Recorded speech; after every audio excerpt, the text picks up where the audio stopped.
Hello.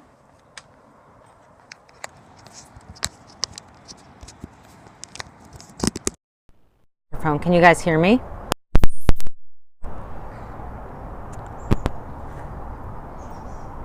Hey, if you guys can hear me, put some hearts on the screen. Yes, awesome. Okay, that was a view from my patio. Hi, Kathy. Thank you. Let me put this down a little bit lower. Hi, guys. Thanks for joining Soulful Selling. I'm giving some selling tips. Hi. Feel free to share this and invite some other people. Then maybe we can have get some good comments and conversations going. I'm trying out this new microphone. Hi. Good to see you guys. Where are you located? I am in Oakland, California. Where are you guys? I saw a couple people join. Alabama?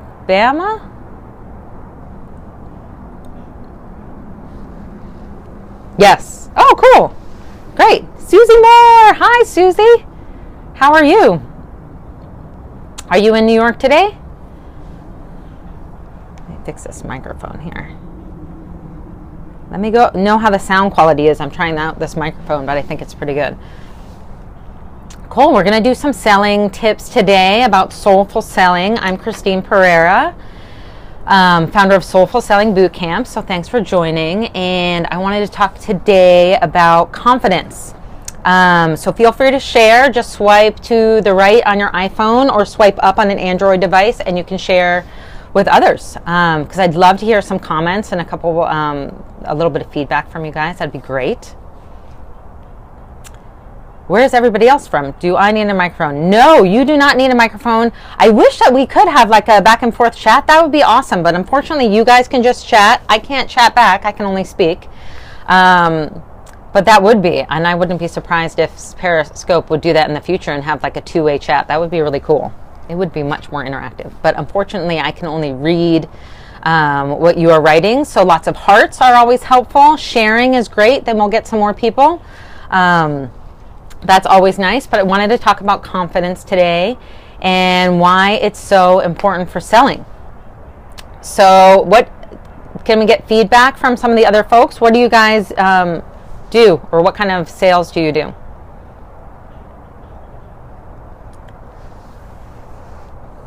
I can give you a little bit of my background. I've done advertising sales for the last 15 or so years, a long time, and I was a sales professional.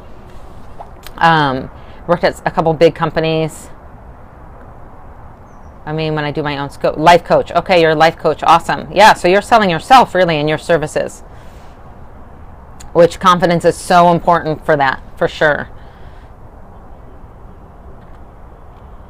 So I think really sales boils down to three things. So I think trust is the first, building trust with your customers or the businesses that you're selling to. I think that's super important. Number two is process and just understanding the sales process, being aware that there's a sales process, being organized about how you are selling. And I think the third and probably the most important thing, the core of it, is just having confidence, right? Having confidence in yourself, having confidence in your product or service. But I think really the biggest thing is having confidence in yourself, because I think one of the big challenges folks have is making the ask, right? Asking for people to buy your product or service, your life coaching, your online products. Maybe you have a retail store, but doing that ask is tough, and having confidence in that moment is really so important. I think sometimes, especially when you're selling yourself, like if you're a coach of some type, asking people, doing the ask feels, very personal and very vulnerable, right? And because you're saying, hey, will you buy, this is really me. And I think it's really important when you do go and make that ask to not frame it as, that you are selling yourself. You are at some level, but you don't want to create a dynamic when someone is saying no, you feel like it's a personal rejection, because it's not, right? It's not about you. There's so many factors that come into why someone decides to make or purchase a product or service. It could be timing, it could be pricing, it could be, a million other factors. It's not you. So don't set yourself up where you're thinking that, having, not made a sale of your product or service is a reflection on you. I think it's really important to come out with confidence and say, hey, it's okay. It's okay if someone doesn't buy my product. It's not a personal rejection. It just means it wasn't right for that person. The timing wasn't right. The pricing wasn't right.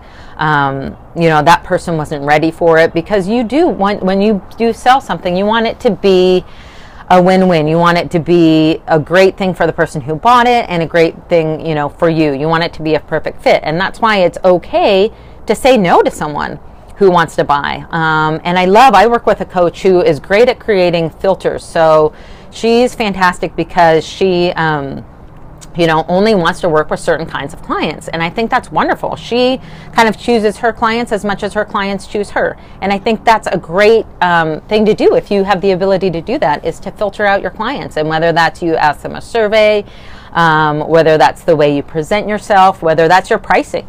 Maybe your pricing, you purposely set it high because you want someone who's very committed, and coaching that applies as well. Right? And you want to use that filter to get the people who are really committed to you. And I think all of this really centers around being very confident in yourself, and your product. So I'd love to hear from you guys. If I believe it's about creating an experience for the buyer, absolutely, or the potential buyer, absolutely. How do you create that experience? I think, creating that experience might be doing like a sample coaching call, or if you see them in person, it might be, the experience of meeting you if you have like an amazing, really peaceful office. But I agree, it is about creating an experience.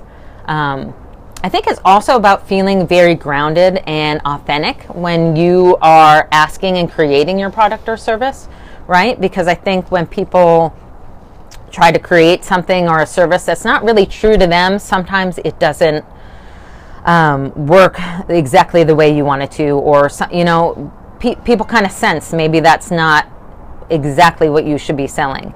And I think sometimes we get great feedback. Maybe we're selling something that's not exactly the right thing, or we're not positioning it from our hearts or authentically, and then no one wants to buy that. Maybe that's great feedback that is not the right product or service for you. Anybody else? Hey, do you guys know you can share this by swiping left or swiping up on your iPhone with any other followers, which is great. And again, I'm Christine Pereira from Soulful Selling Bootcamp. I don't have a website. I'm in progress yet. I wish I could show you guys the logos, but I do have a Facebook page, so you can go there and check it out. Oh, thanks, Kathy. Awesome. Thank you so much. Yeah, so I do think confidence is key. Building that experience, like Kathy was saying, is key. Super important. And just having confidence in yourself and your product. Sometimes that means having confidence too that you know what your competitors are or how they're different. With something like coaching, it can be, there's so many coaches out there, right? So what makes you different and what makes you unique? And who else is out there? Like, what's the competition, right? The same if you're selling services, if you're a dentist, if you're a nutritionist, knowing what else is out there, what the other prices are that people are charging, what the experience is like, asking people about that. I think, the more knowledge that you have, at least that's the way I build confidence, is having a lot of knowledge about my product and services, and knowing, when I started thinking of the idea for Soulful Selling Bootcamp, I looked around a lot and I saw a lot of people teaching selling and selling techniques that were very, very advanced, but I didn't see anyone teaching like the basics. And I call my business Soulful Selling Bootcamp because I do think it's about being authentic. I don't think you have to be a pushy salesman. I think there are a lot of people who have, I think really everyone has this kind of like bad idea about sales, that it's about being pushy, or it's about forcing your product, or that's scary. So many small business owners are so scared of sales, or they tell me that they dread it. And it's like the one thing they hate about it. And I totally understand that. I mean, even as a salesperson, I sometimes feel like I felt like that a lot in the beginning of my sales career, that it was really, really hard. And I think, I don't see a lot of people out there talking about how to do authentic sales if you're an introvert, if you're a small business owner, if you're someone who has to do sales but isn't a sales professional. Like, where do you start? What do you need to know? Is it okay to be authentic and be yourself? And I think yes, I think that's probably the most important thing. If you know nothing about sales, I think if you are honest and authentic and your product is a reflection of that, I think, that's 90% of the way there. I think that's great. Any questions you guys have? I can talk a little bit more about what soulful selling is and about kind of my 3 basics, which are trust. And that is a lot about building trust with the people that you're selling to, the process, which is kind of like the nitty-gritty of sales, the process and what you need to know, and then confidence, which is what we're talking about today. And I think confidence is so key in selling, because you just need to be confident in yourself and your product. And it's about how do you get to a place where you do feel that confident.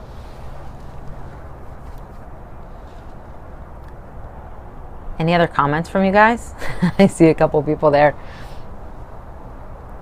So let me talk about the other things a little bit, and I'm going to make this a little bit of a shorter scope, but I think trust is another key pillar. Hey, Susie. Thanks for sharing, Susie. I appreciate that. And you guys know, if you're new to Periscope, if you tap the screen, you can give hearts. And hearts are a way that they rank different Periscope users. Thank you. So that's super nice if you're new to Periscope. Some people kind of obsess about it. I just like to see hearts so I know that you're listening. It helps me a little bit. But yeah, so let's talk about trust. So trust is, I think, a key part of selling, and trust is building trust in the people that you're talking to, potential clients, potential businesses who could be your clients. I think confidence probably starts first. Hi, Susie. Confidence starts first, and then trust. So building trust, and I think that can be about transparency. It could be about, hi, fresh fit food. I love it. I'm also a huge cooking fan, so I've been watching a lot of these cooking shows on Periscope. They're really interesting. But yeah, I think, again, if you just joined, I'm Christine Pereira from Soulful Selling Bootcamp, and we're talking about kind of the 3, I think, pillars of sales, which are confidence, trust that you build in the folks that you're talking to, and the sales process. So we're talking a little bit about confidence. I was just talking about trust and building trust, and I think building trust takes time, right? And I talked about in my last Periscope how sometimes just talking in person to someone makes a huge difference and is really amazing in building trust. I think, if you can't meet someone in person, having a phone call is the second best thing. There are so many people nowadays who just want to rely on email and social media, and I think those are great, amazing tools. But when you're trying to build trust, the fastest way you can do it is by talking to someone in person. You see their body language. You can, you're going to meet them in an environment, and most people are going to dedicate at least, 15 to 30 minutes to talk to you. Yes, trust is everything. It's so important. And if you can't meet people in person, then it's just being transparent. Susie Moore is great at doing that. She writes amazing blog posts and articles that I love that are so authentic. And I think sharing that information and sharing that really builds trust with people, even if they don't get a chance to talk to you in person. So really, really important. Trust. Sales process is the next thing, and I think if you don't know that there's a sales process, maybe that's the first step.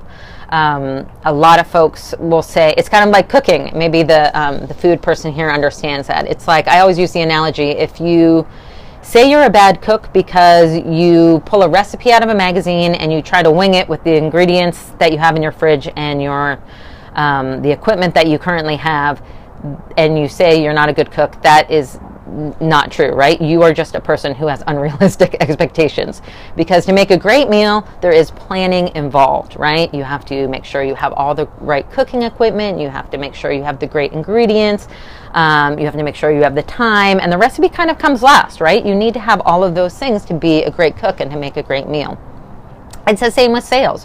You need to know that there is a sales process. The more people, Yes, very true. Yes, I learned. I had a food business for a couple years, and that really educated me, working with a professional chef. But yeah, you need planning, and it's the same with sales. You need to understand that there's a sales process. If you don't know what the sales funnel is, I'm going to do another Periscope on that. But it basically means the more people you talk to, the more possible sales you're going to have. Right?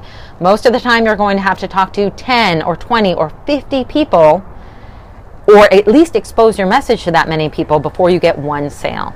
And you have to be realistic about that. You can't be the person who's like, I am here, I have this product, and you guys are all going to magically find me, right? It just doesn't work that way. Realistically, you need to talk to more and more people to expose your message. And you can reach them in a lot of different ways, and that's where social media is great, right? But a lot of people will say you need 4 to 5 quality interactions with a person before you can build trust and make that sale. So what is a quality interaction? It could be a conversation, right? That's super high quality. That's probably the highest quality to have an in-person conversation. Then it would be a phone call. Then it would be an email. Then it might be a social media post. It might be, someone read an amazing article that you wrote, or saw a really awesome quote that you put on Pinterest with a picture. It could be you speaking at an event. It could be, any one of those things. It could be a follow-up email where you're saying, hey, I read this article and I thought you would really like it. That someone else wrote that is fitting for that person. But you need to have 4 or 5 of those quality interactions. They don't all have to be in person. But you do need that to build trust, right? And that is where these things all come together, right? The trust, the sales process, and the confidence, right? So they all come together to help you get to that place where you can make these successful sales. Tips on prioritizing personal interactions or making a day 36 hours long. Yeah, so great question. So I think when you're talking about this, that's like a lot about the sales process, right? You're going to have to prioritize, and that I think is what makes a difference between a good salesperson and a great salesperson. And a lot of it is being organized and being able to prioritize. So you do have to be realistic, and you shouldn't be working or you can't work 36 hours a day. So it's looking at people. Maybe your goal is with each new person you have some kind of like high priority interaction, but you also will get a sense there are some people who, and it depends on what your business is, who are ready and are going to be easier to make the sale with, right? Maybe you've been talking to them for years. Maybe they're a friend. Maybe they're a friend of a friend, which was a referral and was really great. So you have to prioritize those. So we call those some things are a long sales cycle, some things are a short sales cycle. So obviously something like buying a car, very long sales cycle, right? It's a very expensive purchase. You're going to spend a lot of time researching it.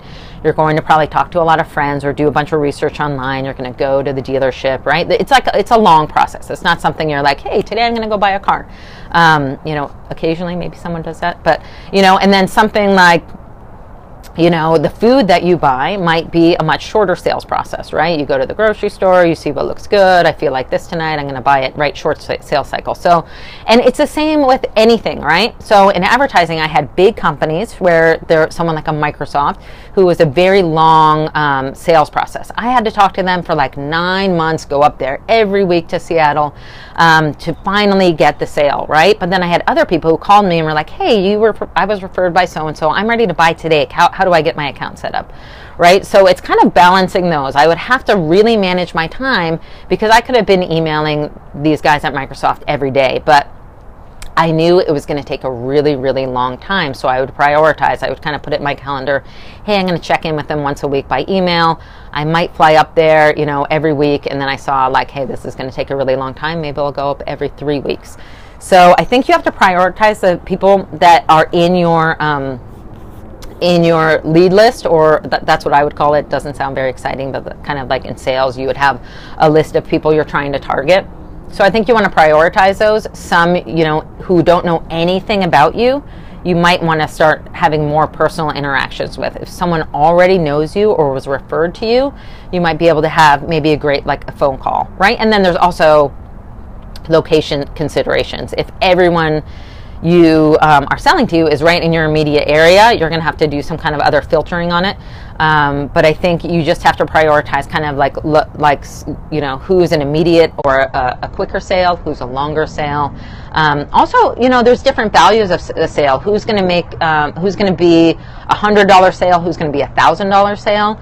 Usually the more expensive the sale, the longer the lead cycle is, right? So you can take your time, you have to build it up. And maybe, I'm helping one company do some fundraising now, and that's, a lot of them are longer sales cycles, right? And it's a lot of building trust and educating in the beginning. So in the beginning, I started sending people newsletters, and then I started asking for meetings. So maybe, with some of them, or you could, start out with an email or some kind of easier interaction in the beginning. And then as you see interest, you develop these in-person calls. It really depends on what kind of business that you have. So that's a little bit about the sales process, and that was a great question. Talking about the sales process is just prioritizing, and that's something you just kind of learn over time. Yeah, absolutely. Thank you. Great question. And I think, that's where something like CRM software comes in. If you use something like Salesforce or the simplest way is just to keep track of it on an Excel spreadsheet. I know my coach said she keeps like handwritten notes, which I think is funny. I would lose those all the time. I don't know if she's good at keeping them. But you want to keep, a list of all of the people you talk to, because the easiest thing to do once you've started those interactions and conversations with someone is to follow up, right? If you send a newsletter to someone, make sure, and maybe they unsubscribe, but you have their email and you know them personally, reach out to them and come up with a very organized way of doing this. I worked with a salesperson who's a friend of mine who was so great at this. He did not like doing in-person meetings, but he was like the most organized person in tracking his leads, and he used Salesforce and a spreadsheet, and he just had it on his calendar. Every day he went through, thanks Susie, every day he went through his list, and he knew, I have to call these 100 people, or email these 100 people today and these 20 people tomorrow, and he knew exactly what he was following up with, and that's how he looked at his sales. Now, he was a sales professional, that's all he did. So it was a little bit easier for him. If you own your own small business, it is a little bit more difficult, right? But you do want to dedicate some specific times of sales. Maybe it's every Wednesday at 2 o'clock. You say, hey, I'm going to follow up with these, 10 people that I've talked to.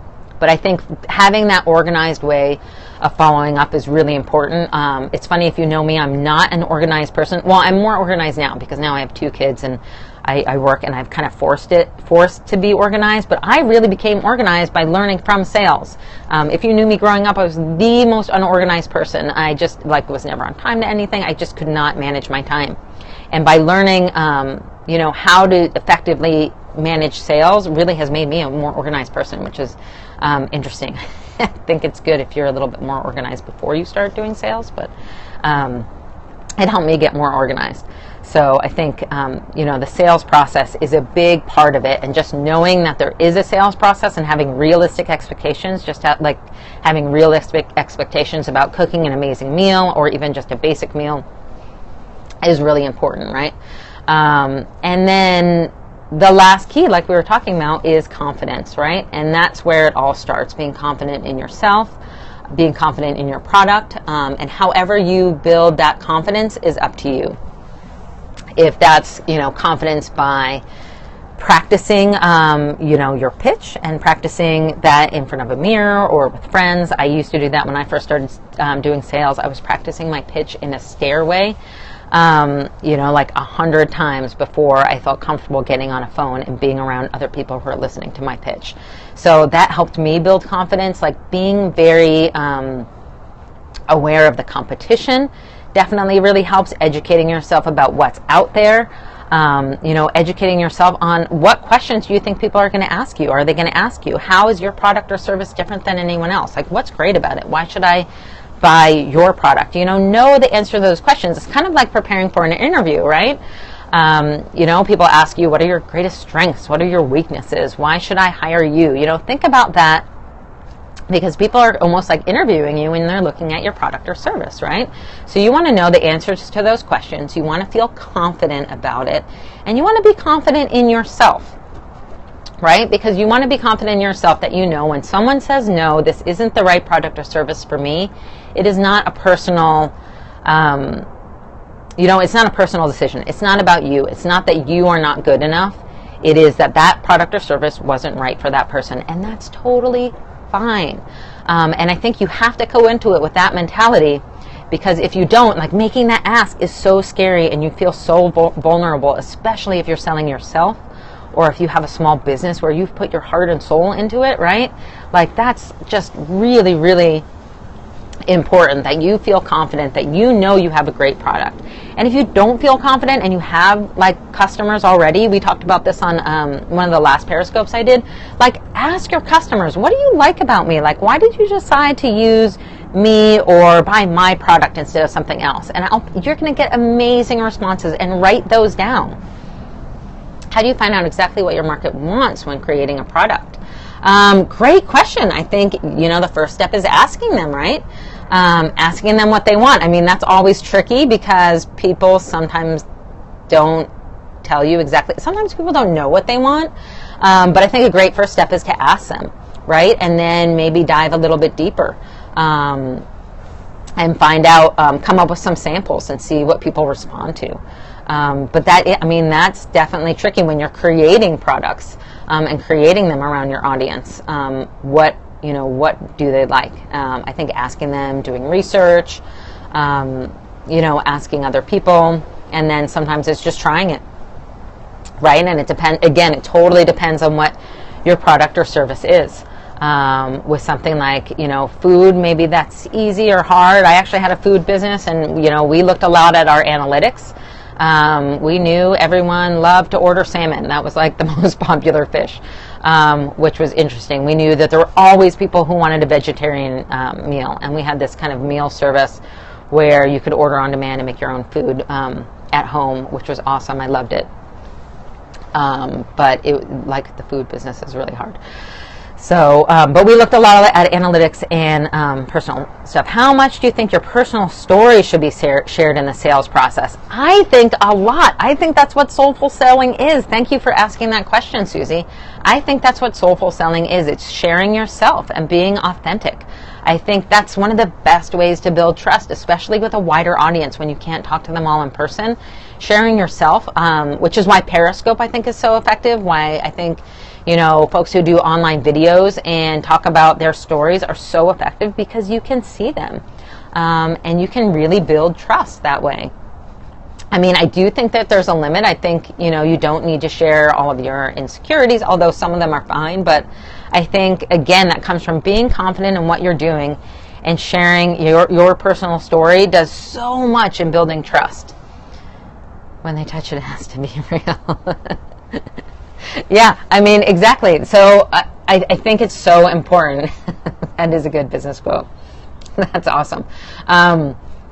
Yeah, I mean, it's all about authenticity these days, right? And that's changed so much over the years, right? And it's so interesting because I worked at advertising, and I really saw advertising really, if you look at the actual ads, like if you look at TV commercials, they really reflect the way people look at products and services and businesses today, right? Like a long time ago, like or at least when I was growing up, it was like a lot of the ads were just kind of telling you, hey, this is what we're telling you, this is the way it is. And now you see that commercials have changed. Like you see the Dell and the Apple commercial, or not Dell, but the I guess they're the Microsoft and the Apple commercials, where they're talking and they're comparing things. Or you see I love those new Google commercials where it's not even about Google, but you'll see it's about kind of caring and community and sharing and authenticity. And it really, I've seen a lot more commercials that are like that, which is I love seeing that, because I think that means just our collective consciousness is becoming more aware, and they're seeing that these things are more important. And then, obviously the internet and social media has made it almost required that people and businesses are more transparent, right? You can't really get away with having a terrible product or a terrible service, or an airline who's always late and has terrible customer service, because everyone's going to talk about it. I mean, companies have shut down because they've had terrible service, and then there's companies like Zappos who have made service such a high priority and really bent over backwards, or a company like Nordstrom who has like amazing customer service, and they've really done really well, you know, especially with social media, because people are sharing these stories. So I think the more transparent you can be, the better. I mean, and it really depends on you have to be comfortable with it, right? There's some people who are comfortable taking their clothes off, and like not in a pornographic way, but who are like comfortable, like really exposing everything about themselves, and that works for them because it feels right for them. For me, that would not feel right. I am not like, you know, I'm comfortable talking everything about sales, but I'm not going to probably expose like my most deepest like fears and insecurities, because that's just not what I feel comfortable with. If I get to a point where I feel like that works for me, then I'm happy to share. But I think the most transparent that you can be and be comfortable with it is awesome. I think that's so important. Any other questions from you guys? I don't want the scope to go too long. I'm hoping people will watch a replay. We had a lot of people interested, and I did say I was doing Wednesdays and Fridays, so this is an extra day. But I'm going to try to do some scoping every day now. Any other questions? Thank you guys for joining, and thank you so much for sharing. I so appreciate you guys listening. This has been awesome. Thank you for the hearts. So nice. Thank you guys. All right, well, thanks. So we're going to, thank you. Thank you so much for joining. It was awesome talking to you guys. And I definitely am going to, from London. So cool. I love London. Great food there, too. They're like so much more progressive, I think, than we are with food things. So cool. Thank you for joining us, and I will see you tomorrow. I'm going to try to do 11 a.m. tomorrow, Pacific time. And tomorrow, maybe we will talk about trust more. I don't know. I'll have to think of what the topic is. Okay, cool. Thanks for joining, guys.